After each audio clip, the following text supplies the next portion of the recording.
Hello, fellow Gwent players, and welcome back to Custom Card Reaction Part 2! Alright, so here we have Trainee Eldane. Deploy, move 3 units, then play a trap from your deck. Devotion on round start, transform. So we have a transforming card. I like where this is going. This seems pretty cool so far. Moving 3 units seems pretty dope.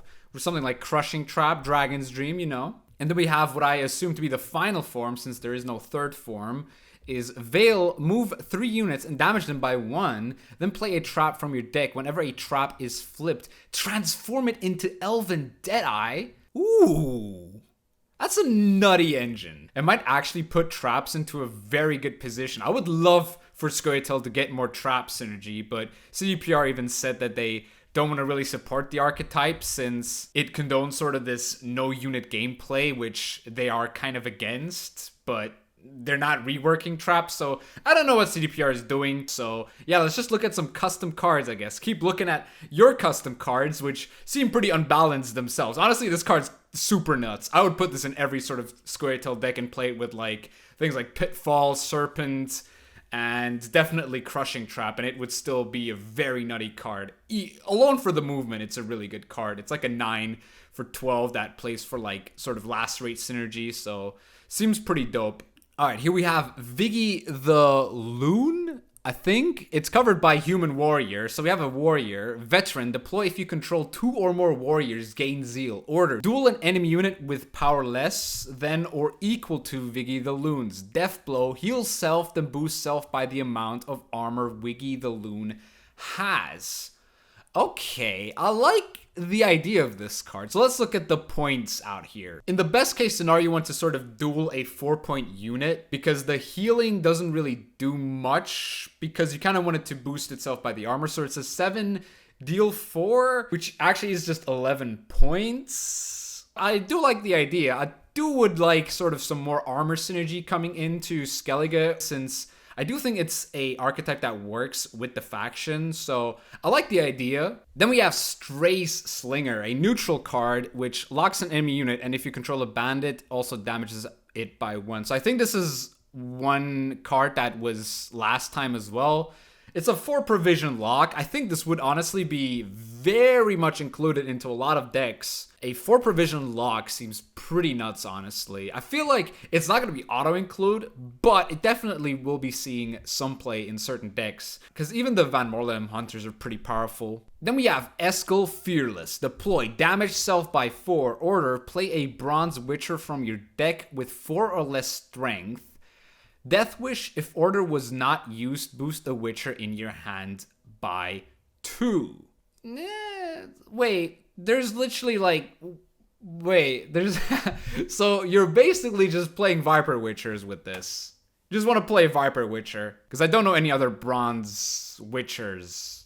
I think Viper Witcher is the only Bronze Witcher. I guess it works with Mill, but it's pretty bad.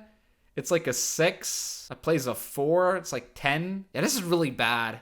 I'm sorry, this is a very bad card. So yeah, sorry about that, but like it's not even a meme card, honestly. It's just a bad card, to be fair. All right, next up we have Geralt, Pellar's Bell, Zeal. But deploy, move a unit, order, move Zelf to the other row. If you control Princess, she will follow you.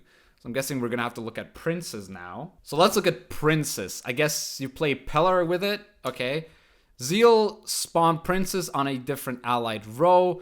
Order, move self to another allied row and boost Princess by 2. Refresh this order each time you play a Geralt card. Okay, so Princess also has an order to move to the row where the Pellar is and then boost it by 2. This is very complicated and very complex. I honestly can't stick around for this card. I do think this is an interesting card, but I think point-wise it's a bit weak because it's 11 provisions. Is it? Is it weak? I don't know. I'm honestly like, this is a big card. Like, these are 2 big cards. And I wish I could talk longer about it, but there's a lot of suggestions and a lot more simple concepts that, you know, are easier to talk about. This is, I would have to like spend like 10 minutes on this, and I'm sorry to whoever designed this. I'm actually kind of impressed at the effort that went into this. But yeah, I'm sorry. This is just too much text and too much, you know, thought-provoking stuff. So yeah, I mean, sorry for sort of ignoring the card. Lambert Hateful. Deploy. Boost self by 4. Order. Remove a bronze witcher from your deck with 4 or more strength. Death Wish. If order was not used, set a witcher strength in your hand to 2. Wait, what's the point of this? Wait, remove a bronze witcher from your deck with 4 or more strength. Why would I want to remove a witcher from my deck? That makes no sense. This card makes no sense. Is it just me? What's the point of this card? You remove a witcher. There's no synergies to be had here, right? All right, here we have CIRI Dash. Now CDPR fixed CIRI Dash by giving her one less, turn on her timer, but adding 1 provision. Pure balance right there. I don't know why they did that. I don't know why they added 1 provision to the card. It's still one of the worst cards in the game. So yeah, but let's look at this card. 6 provision, 2 power. If this card was banished while in your deck, summon it and place the highest strength witcher in your deck. Oh, okay, so this is like the Lambert synergy. I guess, but you don't banish, you just discard it. Yeah, no, this is really bad. This is really bad. It's like a 2-card combo, but it's really terrible. I'm sorry. This is really, really bad. Fringilla Young Mage. Deploy. Spawn a Mage Apprentice and summon it to this row. On round start, while in hand or deck, transform. Okay. So we have Expert, which I'm guessing is the other version. So Human Mage. Assimilate. Okay, this one has Assimilate. Spawn a Mage Apprentice adjacent to both sides of this card. Whenever you play a mage, boost it by 1. Okay. I like some Nilfgaard mages. I do like the sort of decks that you can build around them because they're very basic, but they're still fun to play, honestly. So what does Mage Apprentice do? It's a 3-power card. Okay, Human Mage, Veil, Order, purify an enemy unit. Whenever a mage is played, damage a random enemy unit. Oh, wow. Oh.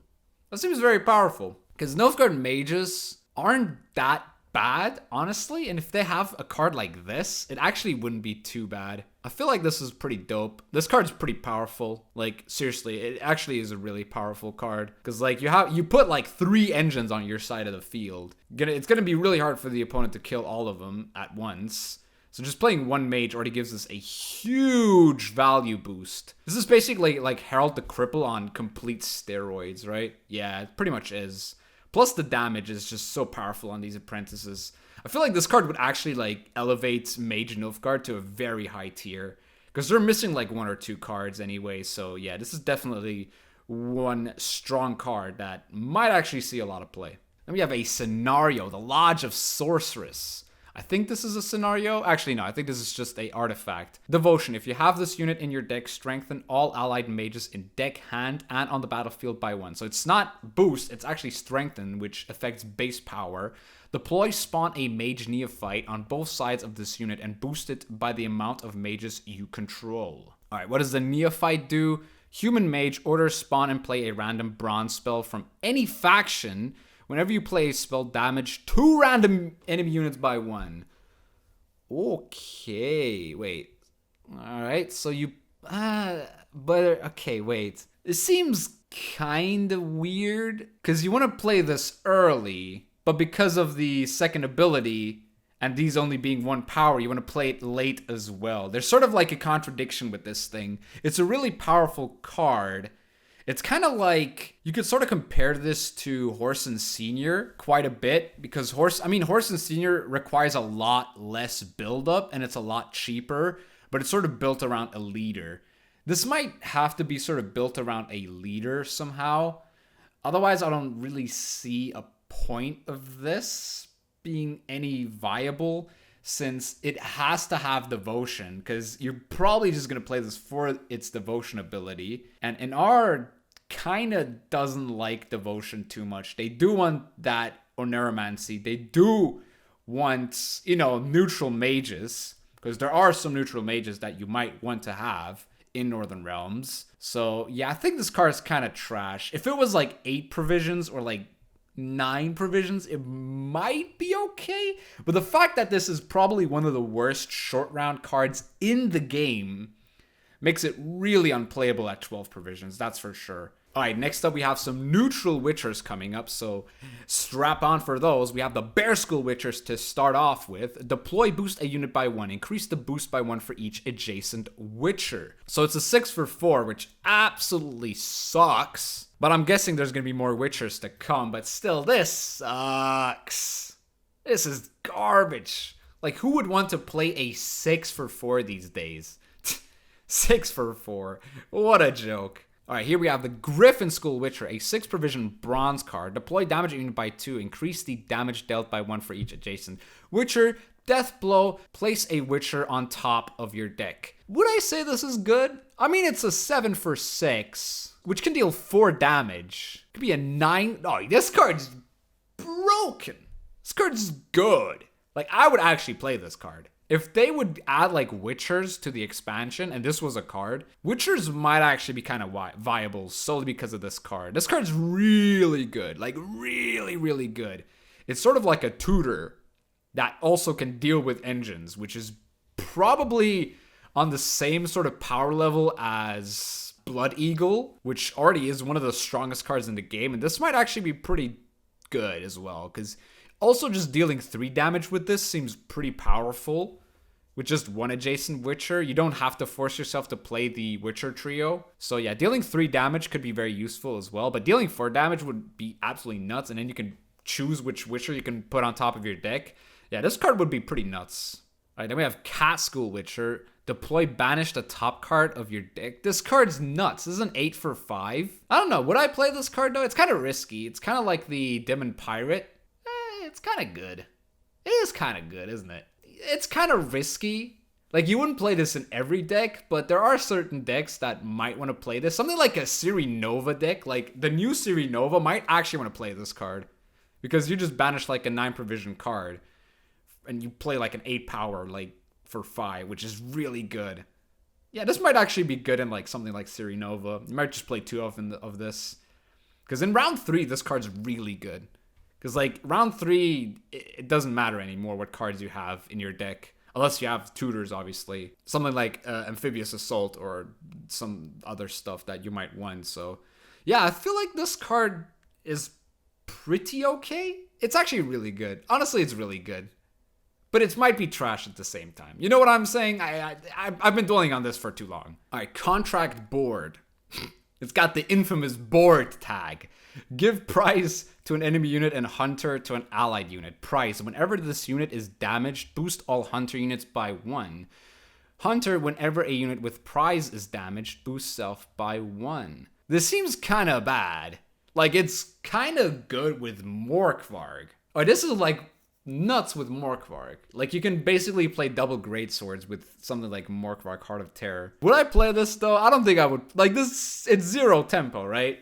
This is actually 0 tempo. If it said sort of like deal 2 or like deal 1 damage 2 times and do the other effect in like the right order so that you get at least like 4 power out of it or like 4 tempo out of it, it might become playable, honestly. It's good because it would be good in something like sort of Scoia'tael. As I said, Skellige with Morkvarg. This is pretty nuts, but it would have to have some sort of tempo added to it. Because you can't have a 0 tempo card anymore. You could say like Syndicate has 0 tempo cards, but they have 0 tempo cards that actually give you points in the next turn assured. Whereas this is not assured to give you a lot of points next turn. So yeah, I mean, the card's interesting, but I would probably add some sort of starting sort of set to it, you know? Alright, next up we have the Lich. Deploy, spawn Impenetrable Fog in both enemy rows for 3 turns. Every time an enemy unit dies, spawn a feed in a random allied row. Devotion Dominance, increase the damage of your row effects by 1. That is pretty powerful. That's actually really powerful. Like, this might actually see play in Force of Nature. Like, giving this 8, making it a 12-point card that gives... Oh, yeah. I'd play this in Force of Nature. For sure. Plus just Impenetrable Fog. Like, double Impenetrable Fog is pretty nuts. I mean, it does damage the lowest units, of course, because they did change that effect. But because of Devotion or Dominance, I guess you can just play this with Devotion. Yeah, I mean, would it be better than sort of like the Frost cards? I mean, it's like Fog with a body attached to it. It seems pretty powerful. I feel like this is okay. Yeah, it's a pretty dope card. All right, then we have Vela's Runestone. I kind of skipped a few cards. Those were all like the Witcher cards. The guy just tried to correct all his stuff and sort of make better cards, but you guys make a lot of the same cards and just realize how bad or good they are, and then kind of just do other cards. And if I react to one card, I have to react to all the other cards, but let's look at this one for the moment. Vela's Runestone, create and play a Bronze Syndicate faction card. Okay, so he just gives Syndicate a Runestone. Fair enough. All right, I'll take it. Nah. I mean, it's bad. No one's going to play this card ever. All right, NILFGAARDIAN Gate. Boost a unit by 10, then boost a soldier in your deck by 2. Yeah. I mean, it's a better Garrison. It's like, it's pretty much just Garrison. With an upside, I guess. I wouldn't know why you want to boost a soldier in your hand, though. There's no real synergy to be had there. But I guess it's just like a 12 for 10. You might be able to boost something like Damien up. I guess it's pretty good. I mean, this might actually see play in sort of like a Elder Bear's Greed deck. Yeah, probably like, this might just replace like Bribery or something, but it goes way too tall, which I don't like. Maybe make it, I don't know, like these sort of like boost the unit by like 8+ just suck because, I don't know, it just doesn't seem right because there's too much tall punish right now. All right, then we have Elihal, Zeal, Order. Give a random unit in hand 2 armor, then transform into Elihal Crossdresser. If Order is not used on the same turn as the card appears on the battlefield, give a chosen unit in hand 2 armor instead, then transform into Elihal Crossdresser. Order boost a random unit in hand by 2. If Order is not used on the same turn as the card appears on battlefield, boost a chosen unit in hand. Yeah, what's the point of having an Order card? Why you just not use the Order? You play it, and then it lets you choose anyway. Or do you mean that if it survives a turn? I'm guessing he means if it survives a turn. Yeah, I think that's what it actually is trying to say. So you have it on your side of the field. A turn passes. So the turn where you played the card has passed. And then you can use the Order ability. Okay, now I get it. That makes sense, I guess. But yeah, I mean, I would just use the Order immediately. And then, yeah, I mean, is this a good card? I feel like this is pretty dope. I feel like this is actually a nice little card. Is it though? It kind of sucks. It's just a 5 for 7 that gives 2 armor to random unit in your hand. I don't know. It's kind of bad, honestly. It's kind of not on the power level of other cards, realistically. Like, why would you play this when you have something like Freysinet? Like, Freysinet, okay, it's limited to Dryads, but, you know, it's still okay, honestly. Alright, Cyrus Himmelfart, Veil, Devotion, Prophet 2. Order, transform all Firesworn with 2 or less into Flaming Rose Footman. I'm guessing 2 or less power. Fee 6, boost all other units in this row by 1. I'm guessing the cooldown is for the Order. Devotion, Prophet 2. Okay, so you need 4 coins. This isn't really that good. I feel like this is pretty bad, actually. Yeah, this is pretty bad. This is not the support that Firesworn needs to make it better than what it is right now. All right, Crippled Warrior. Order, give Rupture to an enemy unit. Devotion, gain 1 armor. So I'm guessing he goes with old Rupture, not the new Rupture. If this had new Rupture, I might see this actually being like a 3/5 with the Order ability. That actually might be okay, but the way Rupture is right now, I don't see this card being played. But back in the day, would this card have been playable? I mean, it's a no, it wouldn't. Like, Nilfgaard just yoinks it. Nilfgaard just kills it. Nilfgaard just locks this. For 7 provisions, nah, that's not, I mean, it seems very dope on paper for a bronze card to be able to do that, but with the power level and the provisions, yeah, no, that's not happening. All right, here we have Arrakis Queen, Veil, Thrive. Deploy, give Thrive to an allied insectoid. Devotion, give Thrive to 2 allied insectoids. Whenever you play a organic card, spawn a drone. Ooh, I do like this. I actually think this is a pretty powerful card. What it does lack is a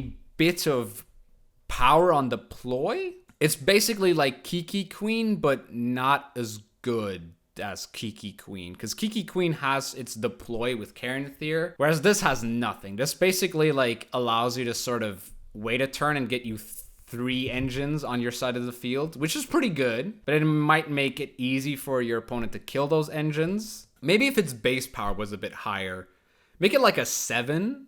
Oh yeah, make it like a 7, and it's actually a decent card. If this was a 7, I might actually just play this. Because at 5, it doesn't trigger a lot of thrives. At 7, it triggers quite a few thrives itself. Gives thrive to units that are pretty low. And then you can sort of start playing your lower power cards again. Sort of like redo the circle of the thrive. So yeah, maybe if this had higher base power, it might be a lot better. But I think at 5 power, it's a bit too slow. Yeah, but at 7, it might actually be nuts. But yeah, I like the design. It's definitely a card that could see play in certain decks. So yeah. All right, here we have another Arrakis Queen. Thrive. Order. Spawn drones equal to the number of Arrakis Queens. Charges. Then remove all charges. Oh, okay. Charge 1. Whenever allied insectoid is destroyed, gain 1 charge. So this is a Glusty thing. It's actually pretty interesting, but it's kind of weak at the same time because it's a 4, which dies because it's just an order. You have to set it up pretty hard. It needs to be bigger base power. This is pretty weak, honestly. Like, compared to the last card that Arrakis Queen had, this feels a lot more weak. It only has sort of synergy with Glusty and, like, I don't know, other, like, consume cards, but it really isn't worth that much more to sort of keep spawning these insectoids. I mean, it's pretty nuts with Glusty, but that's really all there is to it. All right, here we have Viggy the Loon. Deploy immediately. Damage 2 random allied units by 2, then damage an enemy unit by 4. Deploy ranged. Damage allied unit by 4, then damage 2 random enemy units by 2. Berserk 3. Gain resilience. Oh, okay. That is interesting. That is an actually interesting card. I really like the design of this. This is pretty cool. Could be really powerful. This is like Knut on steroids, I would say. Yeah, this is pretty hard. This is a pretty hard Knut on steroids. I feel like the Berserk 3 gain resilience is not that necessary, really, because then it's just a 3-point resilient card, but you can obviously heal it again with other cards, which definitely is possible. So you can sort of put it on 3 and then put it out of range with something like a Restore or a Heyme Herbalist, something like that. So that could be pretty useful.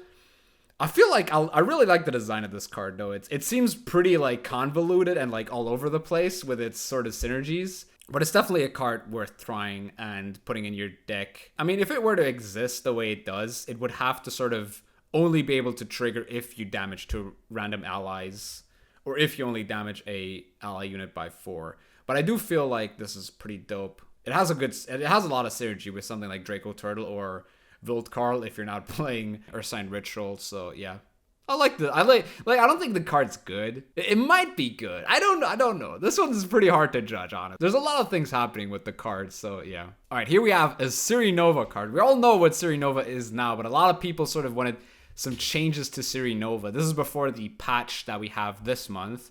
So deploy, destroy all units on the board, then boost self by the amount of allied units destroyed, then damage self by the amount of enemy units destroyed. Holy moly. Yeah, this card's pretty dumb though. Like, you just fill your board up with some nonsense. Like, Arrakis Queen might be tier 0 with this card. Like, actually. Like, it's kind of broken, this card. Being able to destroy all, like, even if you're just playing against, like, Northern Realms and, like, all these engine decks. Like, they have, like, a Visigoda, a Dandelion, a Anastregger set up, and you just play this card, it's all for nothing. This card's horrible design-wise. This is probably one of the worst cards design-wise that I've seen in this entire sort of adventure of these custom cards. Like, design-wise, this card should not exist ever. You can tutor this with marching orders. Marching orders. You just add an 8 provision marching orders into your deck, and you can pretty much kill the entirety of Northern Realms with this card. Yeah, no, thank you. This is, I mean, even if it kills itself, even if it kamikazes itself, it literally, like, this card can literally, if you have last say, this card can just draw you a game. Like, it can just be like, all right, you have like 100 points, I have like 2 points. Don't matter, I got the CIRI NOVA. Boom, smash it with the last say, and it's just a draw at the end of the game. Yeah, no, this card's terrible balance-wise. Probably one of the craziest, like, worst design cards I've seen on this entire thing. I mean, I rate the idea. It's, if you want to sort of have, like, a black hole in the game, but, like, you can't have black hole in this Gwent. It's literally impossible. So yeah, I rate the idea. It's just, it's impossible to sort of balance this card. Here we have another CIRI NOVA card, Resilience. Every turn on turn end, move to a random row.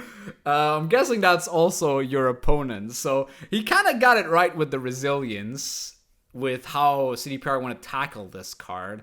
But oh my god, this card is just dumb. You'd have to sort of be able to lock this immediately. Like, you have to play it and then lock it during the same turn. Like, it might be kind of nuts in Northern Realms. I'm not sure if Margarita can lock allied units, but with something like Pincer Maneuver, this could definitely be quite the problematic card. Because it just gives you 12 carryover, honestly. I mean, Vincent just kills it, but you had it right with the Resilience. They did give the new CIRI NOVA Resilience, which is kind of cool. White Whale, after 2 turns, banish self. Well, this card's nuts.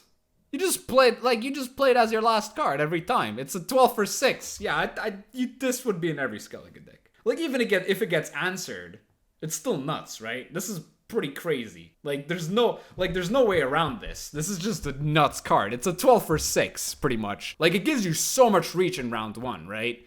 You just play it, boom, it doesn't banish. All right, sweet. Let's just pass, I guess. It's like Turkvi on... It's like a proactive Turkvi that just gives you 12 reach. If this was a monster card, it would be the most broken card ever, but it's a Skellige card and it's still pretty broken. And Skellige does not need more broken stuff, so let's be real here. George of Kagen, Hunter, deploy, give price. Oh, okay, so we have more of this Hunter synergy. Deploy, give price to an enemy unit and damage it by 1. Whenever Hunter is triggered, boost all allied Witchers in this row by 1. So the Witcher synergy makes no sense here. I don't see a point of this being sort of like Witcher synergy, because Witchers don't really deal that much damage anyway. I mean, Lambert, I guess, does, but you can only have Hunter on 1 card, so it doesn't really make a difference whether you have Witchers with this. I guess because it's a Witcher itself. I did not think this guy was a Witcher, by the way. This does not look like a Witcher. So yeah, the Hunter mechanic seems kind of weird. I guess if you have a body attached to it, it works. At 12 provisions, though, I feel like this is pretty weak. All right, here we have Immortal Knight, a card art that we've seen before. Shield. Every time a unit gains shield in this row, boost self by 1. Order, gain shield. Okay. Meh. It's trash. But it's alright. It's alright. They need to fix Thirsty Dame, by the way. That's just something out of context here. They need to fix Thirsty Dame. She shouldn't boost herself when you gain a status. That's just not correct. The card's way overtuned with that. Why should your opponent's card benefit from you gaining Vitality when they already have like enough sort of ways to punish Vitality? It makes really no sense. So yeah, that's just something on like the side. But I feel like this card's pretty cool. I mean, it might be a bit undertuned. It might have to be like 5 power. I mean, shield and synergy in NR isn't that great, but it could be okay with this maybe if it was like 5 or 6 power. All right, next we have Aspect of Svalbard. Deploy. Boost an ally cultist by 1. Whenever you play a beast, give a random enemy unit bleeding 1. Wait, 10 provisions for this? There's not that many cultists in the game. There's no reason for this to be 10 provisions. Make it 8. Might even make it a 7. Honestly, make this a 7 and we're fine. And even then it's bad. At 10? This is unplayable at 10. No way anyone will ever play this card at 10 provisions. I'm sorry. That's just not happening. Detlaf van der Eretain. Deploy. Give bleeding 2 to an enemy unit. Order. Purify all enemies, then damage them by the amount of bleeding removed through armor.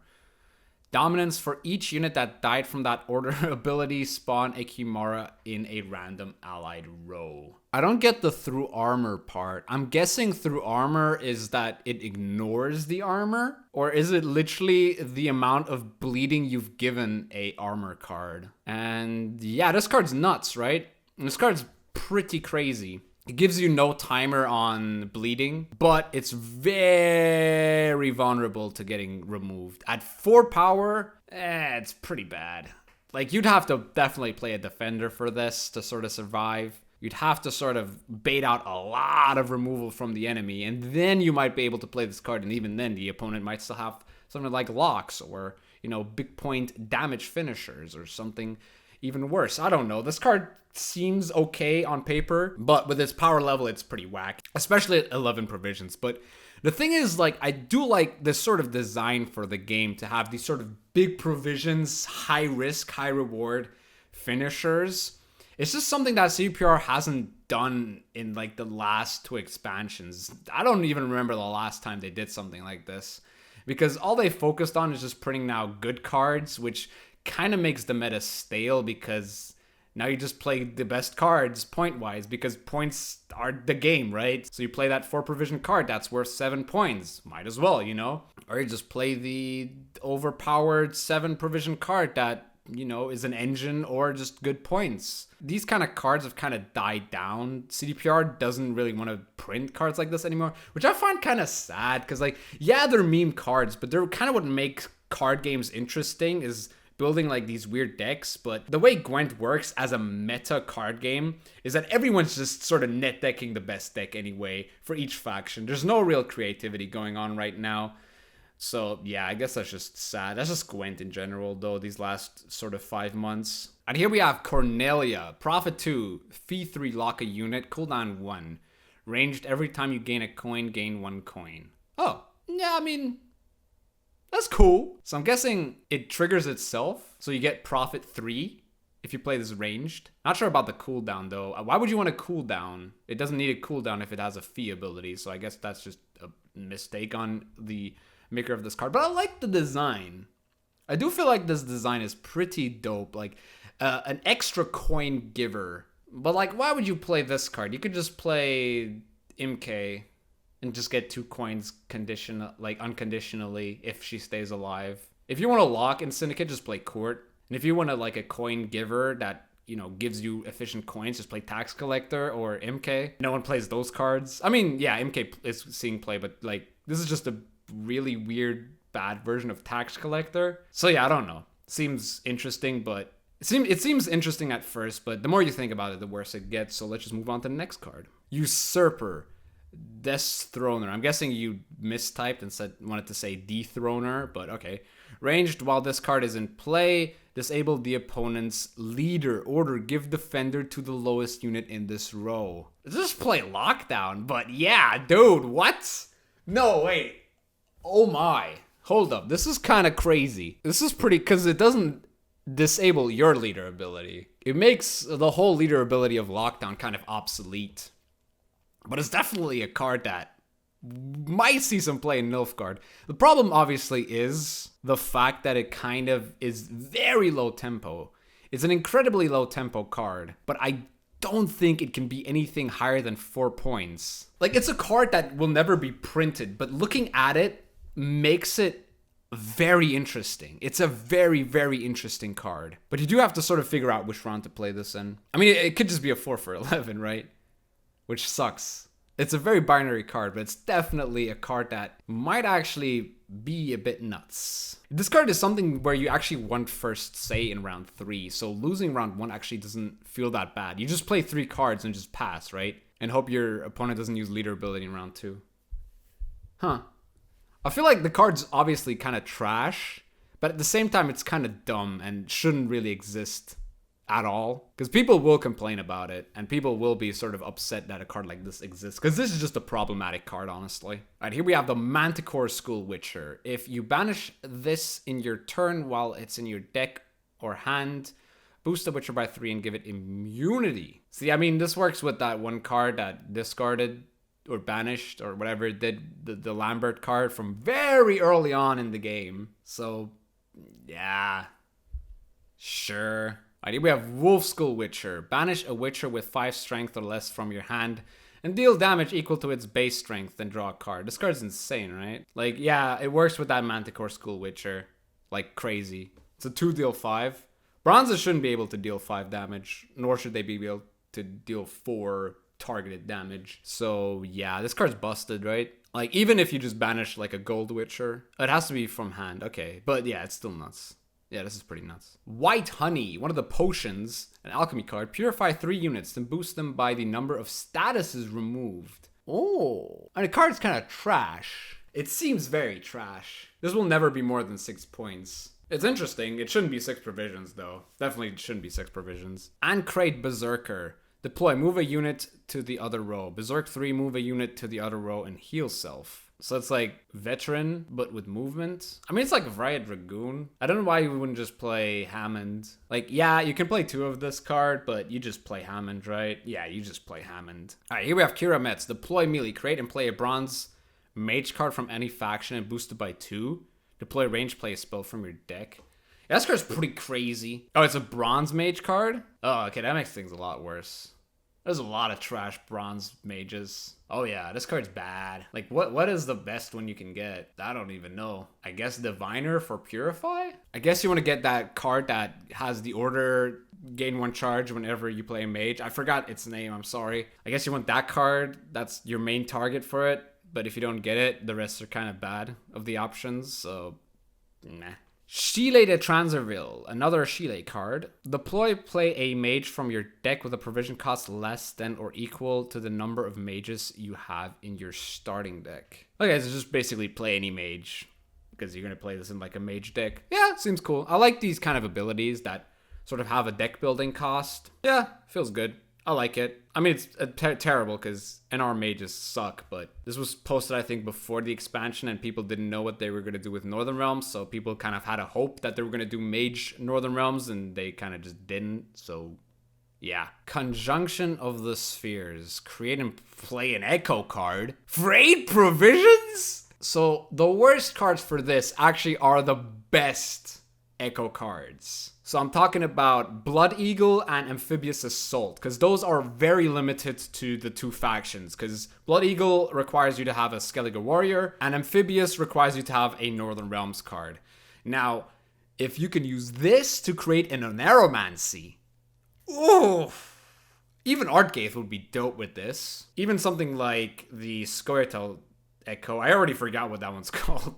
That card is so bad. And Syndicate, I guess you want to get the Syndicate one when your opponent has like a 3-power card, because then you can basically deal 3 damage and boost all of your units, which could be okay. And Nilfgaard's Coup de Grace does seem a bit iffy, but you can set it up sort of in certain situations. I mean, this card's nuts, right? At 8 provisions, you're basically just always fishing for Oneiromancy. Or you just play this in Skellige and Northern Realms, and you're good. Yeah, just play this in Northern Realms, and you're good. Basically, that's pretty much all there is to it. Or even Nilfgaard. Honestly, dude, this is nuts with Nilfgaard. Hold up. This is insane with Nilfgaard. You basically can sort of Yennefer Invo a Northern Realms card, or a Warrior, and just play this and try and get Blood Eagle or Amphibious. Yeah, this is nuts. This is insane. For 8 provisions, that's so cheating. This card's pretty crazy. And the creator of the card has realized that how crazy this card is. He even changed it to 13 provisions, but it made it an Echo card as well. Whoa! Yo, that's nuts. No, bro, this card's insane. This card's insane. Alright, we have Intelligence Mission. It's a scenario. Scenario progress whenever you play an agent. Prologue, spawn and play Imperial Diplomacy. And Chapter 1, spawn and play Assassination. Chapter 2 sees a random unit with spying. Oh my god. Okay, Chapter 2 makes this card absolutely insane. That's funny. Like, the first 2 are so bad, but then the second... the third one is absolutely crazy. Yeah, the third one's so crazy. Like, it's just pure... Nah. The card can't exist. This card cannot exist. That would be too stupid. Duin Canal. Scenario. Progress whenever you play Dryad. Prologue. Spawn a young Dryad in this row. So it's a 2? Chapter 1. Spawn and play Nature's Rebuke. Okay, that's good. Chapter 2. Spawn and play Circle. What the hell? That's so bad. Wait, what? This is like 2 plus like 5 plus like 3? This is 10 for 14, my friend. Oh, plus 2, I guess, because you play a young Dryad. Which is definitely gonna stay alive, ain't that right? Yeah, no, this is terrible. This is, yeah, this is bad. You wouldn't even play a Bomb Beaver on that. You'd be like, oh, I have Bomb Heaver for this, but I don't even care if I have Bomb Heaver for this. That's terrible. Yeah, get that out of here. All right, next up we have NAGLFAR Invasion Scenario. Okay, so we got a lot of scenario cards here. Progress at the start of your turn if you control the highest units. Oh, that's kind of bad. Prologue spawn an NL Conqueror in this row, so you don't even have to have Devotion because it spawns. Chapter 1, spawn and play two NAGLFAR'S crew. Oh my. Chapter 2, purify your highest unit and give it immunity. Oh my. Oh, what the hell? Give it immunity? Yeah, this is nuts. This is, bro, you'd play this. Yeah, this is crazy. You don't even have to proc it with a Wild Hunt card. You can just proc it by having Dominance, which will lead to some interesting gameplay. Let's be fair about that, but damn. Like, it's a 7 already. And then you spawn 2 NAGLFAR'S crew. That's so broken. Whoa. Yeah, this is broken. King IRRIANAMAX. Deploy. Clear all frost effects from enemy rows and damage all units on that row by 2. Dominance. For every frost effect cleared, boost self by 2. Oh, I really like this effect. Now, am I saying that this effect is broken as hell? Yes. This is probably one of the most broken cards in the game, if it existed the way it does. This might actually make Force of Nature one of the strongest decks in the game. You just spam frosts all game. Don't care what your opponent does. You just play King IRRIANAMAX and it's like, all right, sure, dude. Yeah.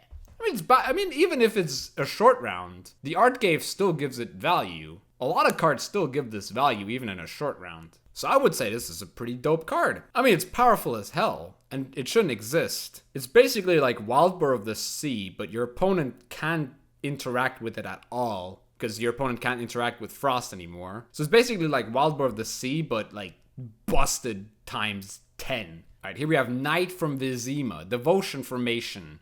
Order, lose all your armor, then boost a random unit in this row by 1. Repeat that for each 1 armor lost. So it's a 5 for 6 on deploy. There's not a lot of armor synergy in Northern Realms though. Nah, there really isn't. I mean, you can play it with Mad Charge. The Mad Charge actually is not that bad with this card, but I still feel like it's a bit too slow.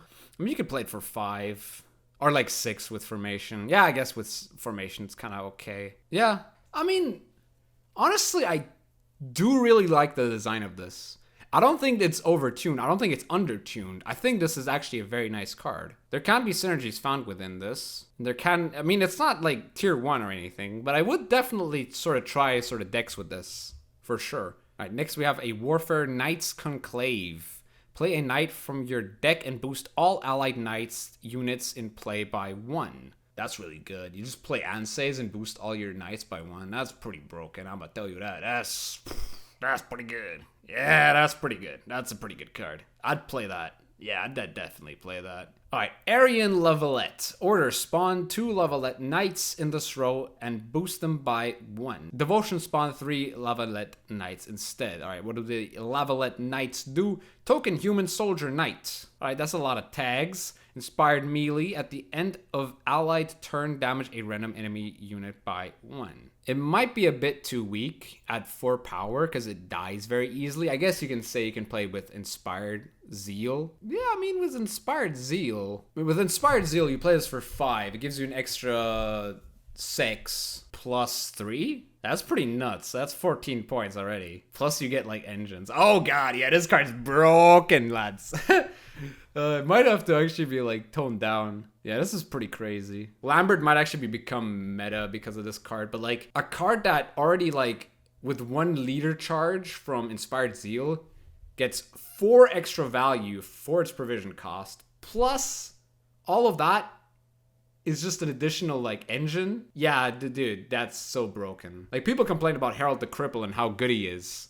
This would even be worse than Herald the Cripple. This would be so bonkers, like, honestly. NAGLFAR'S Captain, Elf Wild Hunt. Deploy, transform adjacent units into NAGLFAR'S crew without changing their power. So it plays for 6 if you have Frost. I do actually like this ability. This is a pretty cool ability. You don't even have to have like Wild Hunt cards for it to be able to transform. Like, you can play this in like Arrakis Swarm even. You can just play this with everything. Just play like a bit of Frost. Yeah, I like it. This is a really cool card. I really like this card. This is actually one of my favorite cards so far. I don't have any sort of complaints about this. I would actually really enjoy playing with something like this and sort of work around with that Wild Hunt archetype. This might actually just be auto-include in Wild Hunt. All right, here we have a dual faction card, Evolution, Nature and Organic. Sadly, those are on the wrong side. That's actually really distracting. The fact that the Nature is on the red side and the Organic is on the green side is something that really bugs me about this card already. But let's see what it does. Banish an allied unit, then use a unit from your deck with a higher prevision cost. What does this even mean?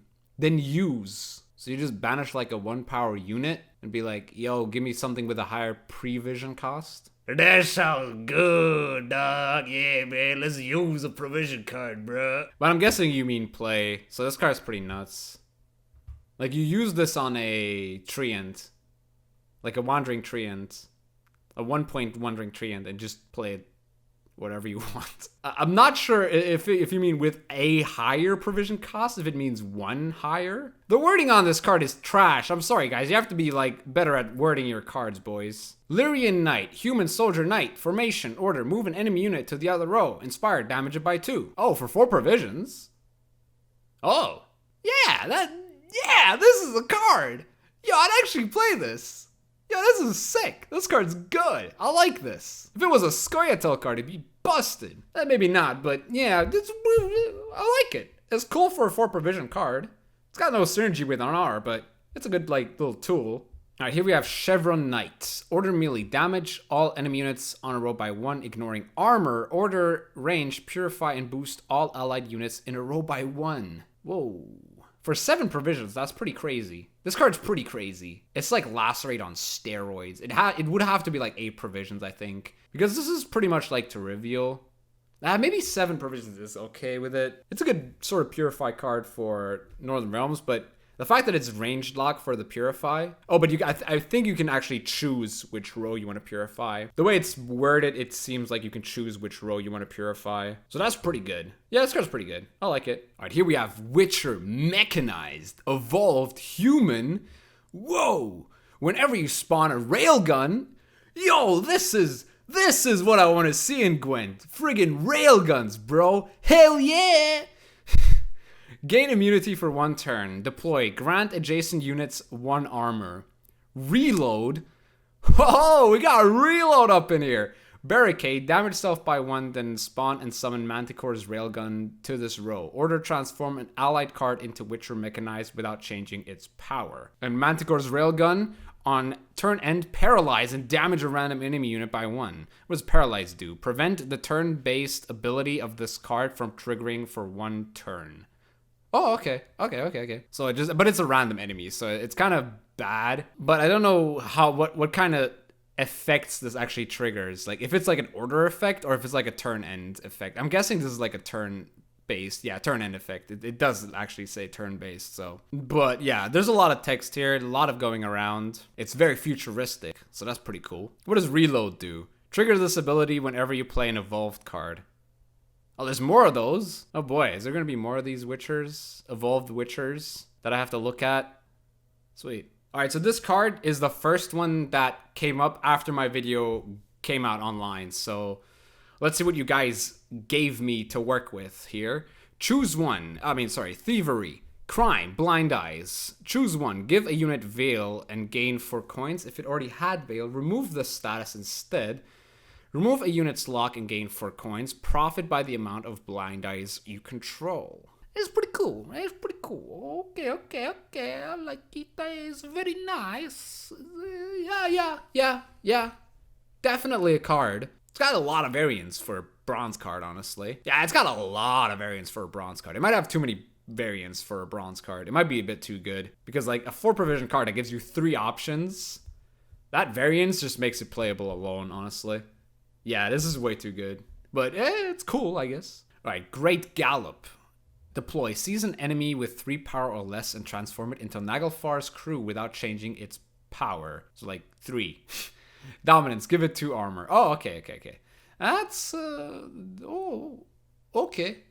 Plays for 6. It's like Amnesty. It doesn't trigger the cruise deployability. So this card's a bit awkward to play with. And the reason is because NAGLFAR'S crew is row locked to the row that you've played the Frost on. So, but it's very likely for you to have a 3-point unit on Frost, since Frost will damage sort of like 5-point units down to 3. So I do get what you're trying to do with this card. And I do feel like this whole NAGLFAR'S crew ability is a bit underutilized, which is why I like that previous card. I forgot its name already, that transformed units into NAGLFAR'S crew, but I felt like that card was really cool, and I feel like this card's also really cool, since I do think NAGLFAR'S crew is a pretty dope card to begin with anyway, because boosting itself by 1 when weather is active seems like a pretty cool effect, honestly. Crack and Crate, Human Warrior, deploy for every raid card played this round, deal 2 damages randomly to enemy units. There's like 3 raid cards in Skellige that people actually play.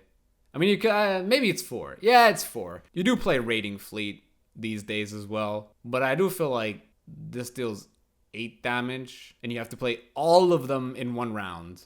Yeah, I mean, it's a 3 deal 8, which is 11. I mean, there's not really that many raid cards anyway. The only other one is like Gutting Slash. That's the only other like raid card that one would possibly put into his deck. You're getting 2 extra damage, so that's like 6. I mean, that's 12 damage. It's 15, but it's random. Yeah, probably not the best card. Definitely not the best card. I mean, it's interesting. It would have to be like lower than 12 provisions for sure. It would have to be like 8 provisions at least. It might be a bit broken at 8 provisions, but being able to play all these raid cards, it's a bit low tempo, most of the raid cards. So yeah, that's why it's not that great of a card. Alright, here we have CARANTHIR Navigator, Elf Wild Hunt. Deploy, play a Wild Hunt card from your deck. If it was a bronze card, spawn Frost on the opposite row for 2 turns. Oh hell yeah, this is what Gels should have been. I mean, they changed Gels, made him 8 provisions. But I feel like this is a lot better. This is a lot cooler. This is like the cooler Gels, you know? Because it looks like he has sunglasses, I guess. Kind of. He does look cooler than Gels, to be fair, looking like that. Even if the art is a bit low resolution. This is definitely a lot cooler of an effect. I feel like tutors should sort of have an additional power. I mean, tutors are really good as they already are. But something like this seems pretty cool, I guess. It's way too overpowered. It's like 6 already. Plus, like, you can play a Wild Hunt card. So yeah, we got that going for us. Oh yeah, we have Gels General. Wait, Gels? Oh yeah, I guess he was a general before he became like a hippie.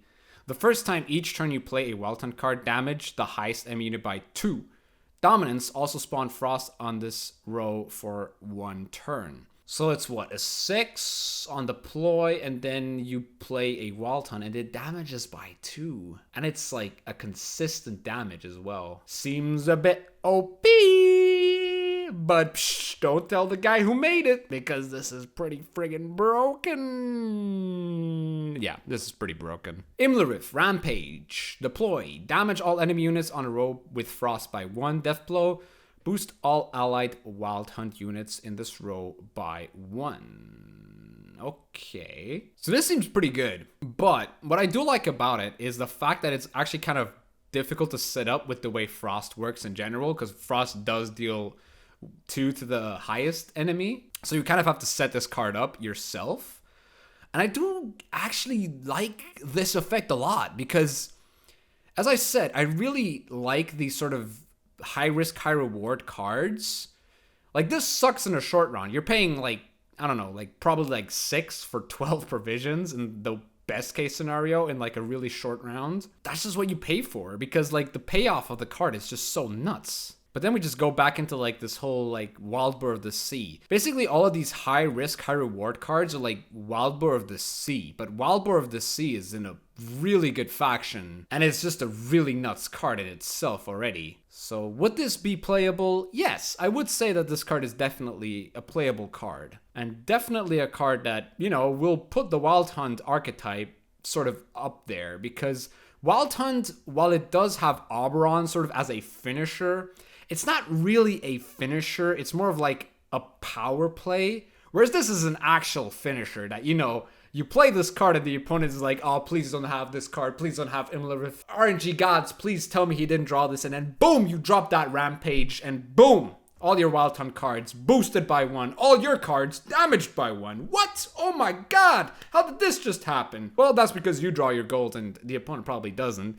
But yeah, I feel like these kind of cards are pretty cool design-wise. This might have to be a bit lower on the power level since you can scale it up quite a lot by row stacking, but then you have to row stack. It's a very intricate card. Out of the previous sort of 3 cards that you mentioned with the Wild Hunt, this is definitely one of my favorites. I mean, generally all the Wild Hunt cards that we've seen sort of this video have all been pretty cool, honestly. Like, I've liked pretty much like sort of easily like 95% of them. I don't recall not liking one. All right, here we have another Wild Hunt card. Wild Hunt Infantry. Deploy Spawn Frost on the opposite row for 1 turn. If it already had Frost, boost adjacent Wild Hunt units by 1. It is a 7 for 6, but it's a 7 for 6 for God's sake. So you have a 7 for 4 in the Wild Hunt deck already. So what is the point of a 7 for 6 if you can literally save up 2 provisions to get a Veil unit that is 7 powers and is proactive? So yeah, this card's bad because of the existence of the 7 power 4 provision card. I mean, yeah, you have to play Devotion for that card, but yeah, the card sees play in pretty much every monster deck these days, so except for ethereal decks. But yeah, I mean, this card's pretty overcosted with the current meta, obviously. Then we have Armored Rider. There's no card art for the next few, I think, for the next one and this one. Order Spawn Frost on an enemy row for 1 turn, cooldown 2. Devotion, cooldown 1 instead. See, now this is a dope card. I really like this card. It's a Frost engine. Yeah, I kind of do like this. Like, you would honestly cut a lot of cards. You might even just cut Artgate just for this card. This is a lot more consistent than Artgate. This is pretty cool. I really like this one as well. I wish there was art to it, because then I would be like, yeah, that looks cool as well. But no, it's just a blank picture. So cool card, terrible art, obviously, because there is no art. Wild Hunt Scout. Deploy, boost self by the Frost duration on the opposite row. Whenever you spawn Frost on an enemy row, repeat the deploy. Oh my. Yeah, no, that's broken. For a 4 provision card, that's broken. That is very broken. Like, you play even a 6 for 4 or like an 8 for 4 in like a best case scenario, and then you just keep spamming Frosts. Like, yeah, mostly it's just going to be a 6 for 4, but even then, it's like still an engine that boosts itself maybe by 2 or even 3 or even 4. Dude, yeah, this card's insane. Yeah, this card's nuts. For 4 provisions, this would be broken as hell, let me tell you that. All right, next up we have Gird. Deploy, boost self by 1 for each adjacent ship and damage a random enemy unit by 1 for each adjacent warrior. Order, repeat the deploy ability. Devotion, whenever you revive units, repeat the deploy ability. Okay, I see what you're trying to do here. So it's like a 5. Oh, it is a 5, isn't it? With ships? Yeah, you can also like mix it up with like warriors and ships. And then order, repeat the deploy ability. That order makes it really good, but that devotion makes it really good. Now, I'm not sure if this will actually see play, but it definitely is a powerful engine in sort of like an alchemy deck. I only wish it itself had sort of a warrior tag, not a witcher tag.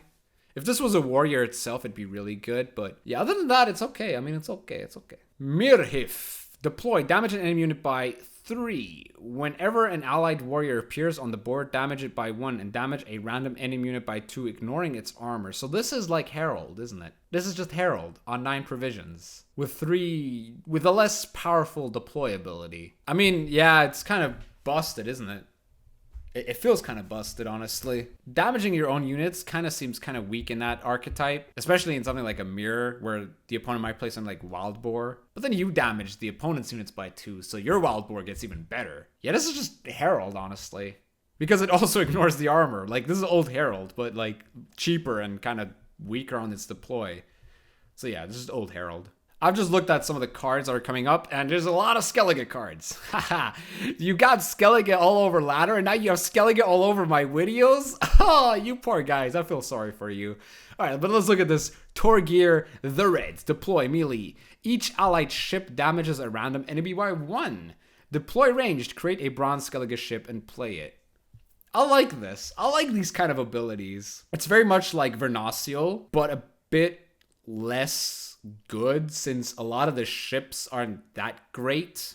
Especially the gold ones. There's only one good gold ship. Is there even other than Wild Boar? Is there a gold ship? No. There's just bronze ships. So the melee is not that strong. The ranged, however, is very strong. Creating a dim and light longship or an Ancrate longship seems pretty damn good. So yeah, you'd probably play this for the ranged ability every time. Every time. Like, it's really hard to miss the ones you need. Even the Demon Warship is pretty good, dealing, you know, playing for 6. So yeah, I feel like this card's pretty good. Alright, Ice Tursek, 10 provisions, 5 power. Deploy, summon a ship from your deck to an allied row. So there's no deploy, I feel like. Deploy range, summon a ship from your graveyard to an allied row. Whenever a ship appears on the board, boosted by 1. This is a lot like Holger Blackhand, but it actually has a deploy, so it actually has a reason to exist. So, and it thins your deck. Yeah, this card's nuts. Easy, let's move on. Alright, next up is Folan. Deploy, damage an enemy unit by 3. Whenever you revive a unit, summon this unit from the graveyard to the ranged row. If this unit is already on the board, damage a random enemy by 2 instead.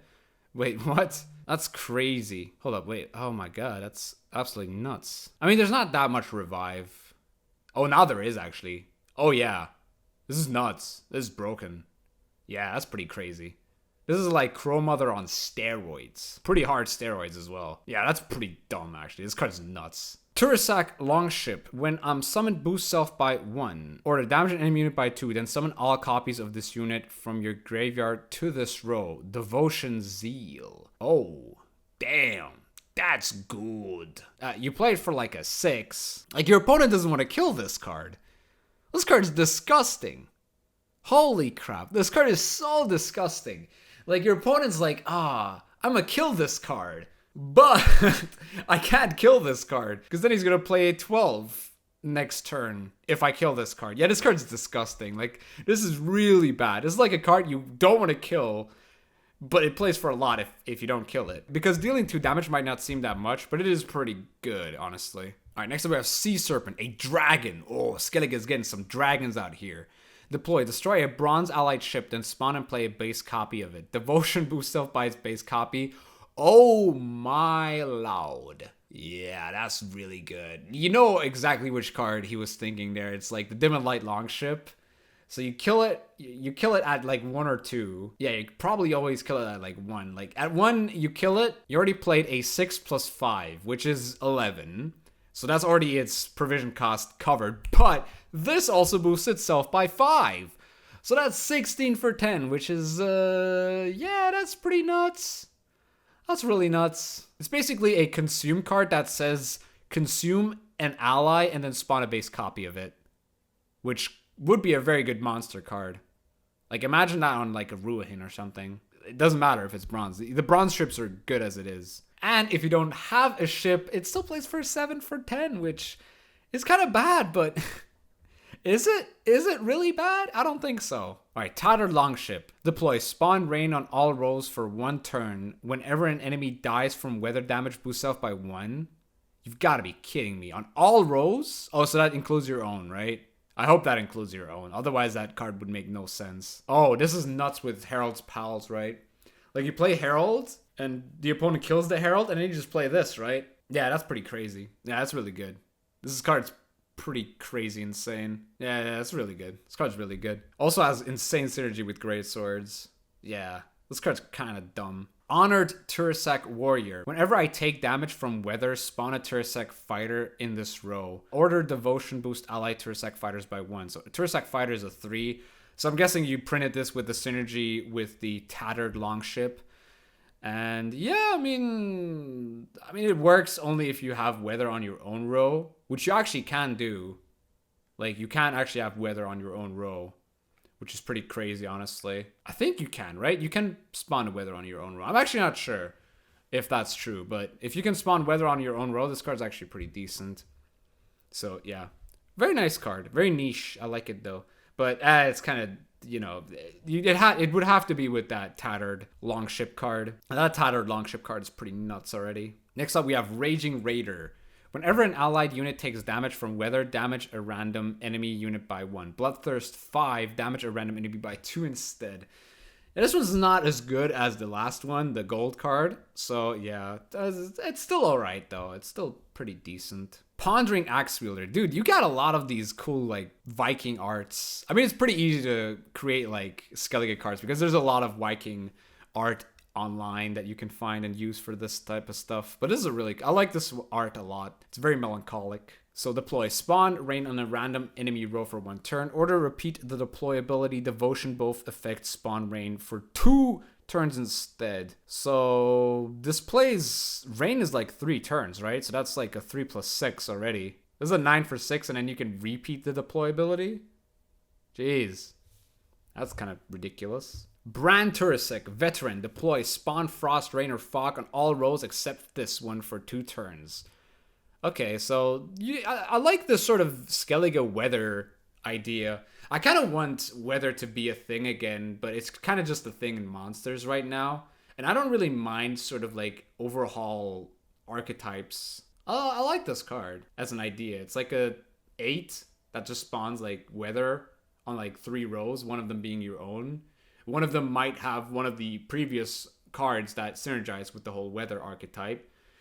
So yeah, nice. I like the whole, like, this is like sort of like a whole expansion that I'm getting here, like a whole sort of Skellige expansion. I kind of like it. I think it's pretty cool, honestly. Then we have Urine, a 4 power, 11 provision. Deploy melee, spawn Cataclysm on both enemy rolls for 1 turn.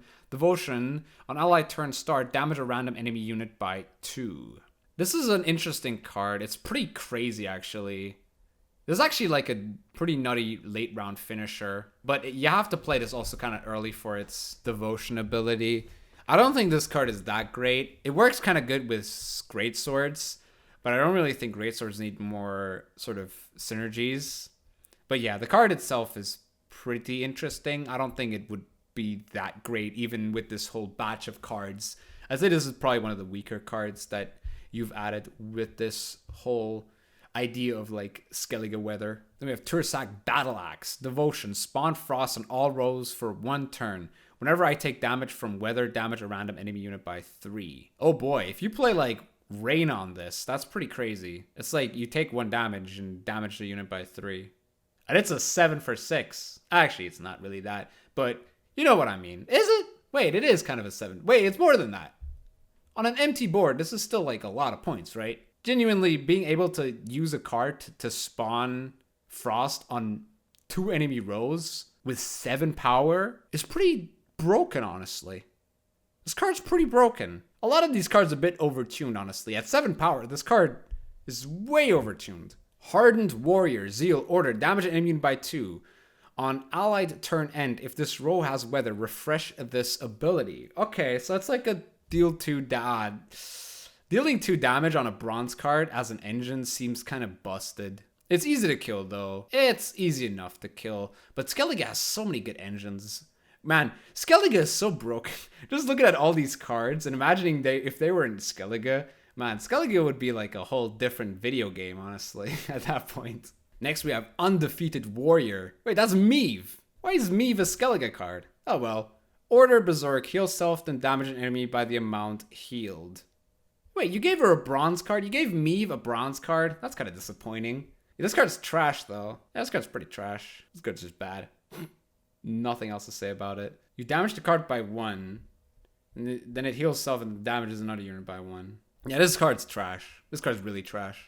Wandering Skelliger. Deploy Devotion. Spawn rain on the opposite row for 1 turn. Barricade. On allied turn end, damage a random enemy on the opposite row by 1. Expose. Damage 3 random enemies on the opposite row by 1.